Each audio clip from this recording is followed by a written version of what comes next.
Hey guys, it's Moonlander back with another horror movie review. And today we're going to be looking at the 1981 movie Ghost Story. The house, the fear, the nightmares, the vengeance, the terror, the truth. Not now, Rick. Yes, now. Now, I ordered this when I was ordering the Changeling, which was suggested to me, and in order to buy it, you had to have a minimum order of $25, so I got a couple other movies that people also bought with the Changeling. And this happened to be one of them. Now, when I received this movie in the mail and was looking at the cover, I was surprised to learn that this is a movie based off of the Peter Straub book, Ghost Story, which I included in my top 5 horror novels. So I was really glad I bought it. I didn't know there was a movie based on the book. So yeah, that was exciting. So this movie is about a group of old men that call themselves the Chowder Society. And they have spent their whole lives in this small New England town. And they've remained friends all this time. And they meet every once in a while to tell each other ghost stories and just gossip among themselves.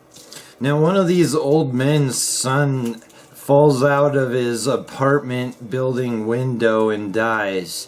And his other son comes to visit after he dies, and they all confide in each other how they've all been haunted by a woman.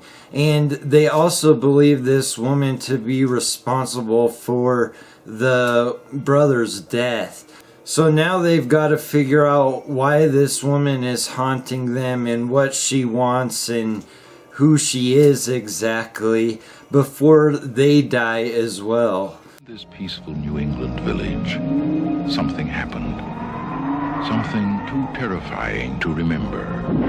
Something too frightening to forget. Something that has remained a secret until now. So the things I like about this movie is the book is not fresh in my mind at all, but I do remember it was quite lengthy and there was a lot to it. And just from what I remember about the book, I was really impressed about what they fit into this 110-minute movie. And I actually think they did a decent job of transitioning from the book to putting this on film.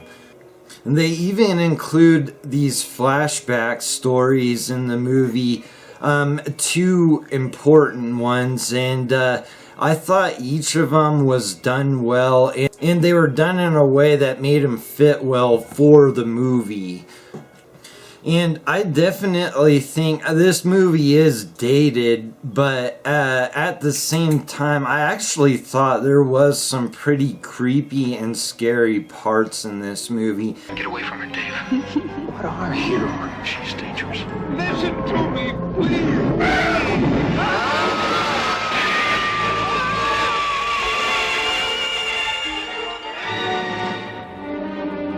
And I was actually kind of surprised by how scary this movie was at times.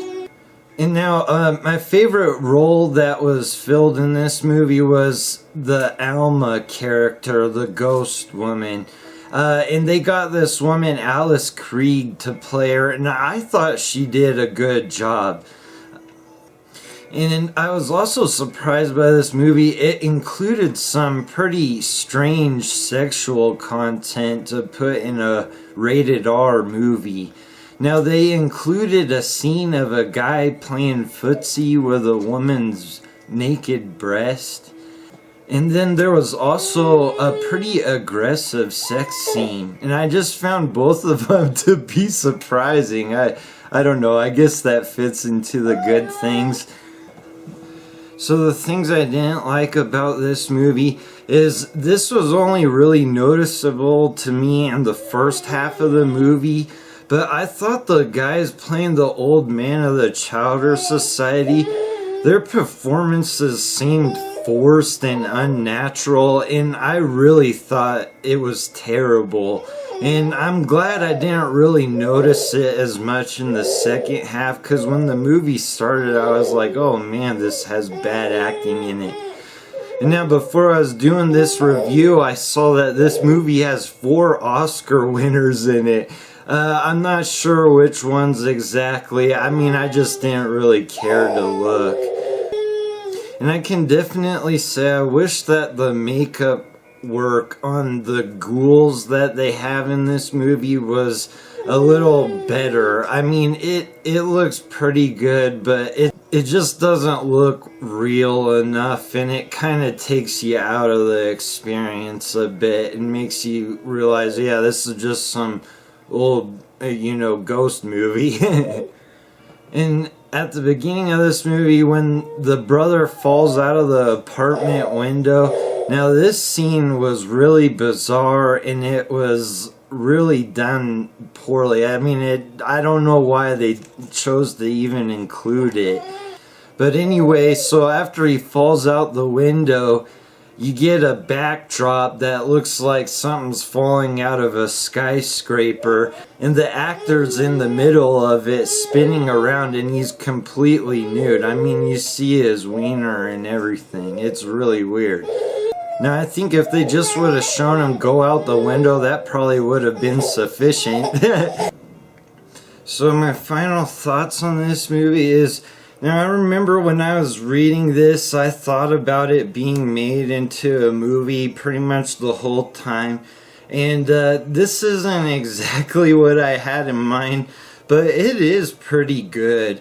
So I would suggest this movie to readers of the book. And I would also suggest it to people who haven't read the book, because I think this stands on its own as a really pretty decent ghost movie. And now I'm going to give this movie a 7 out of 10. Alright, you guys, thanks for watching. I'll see you on the next one.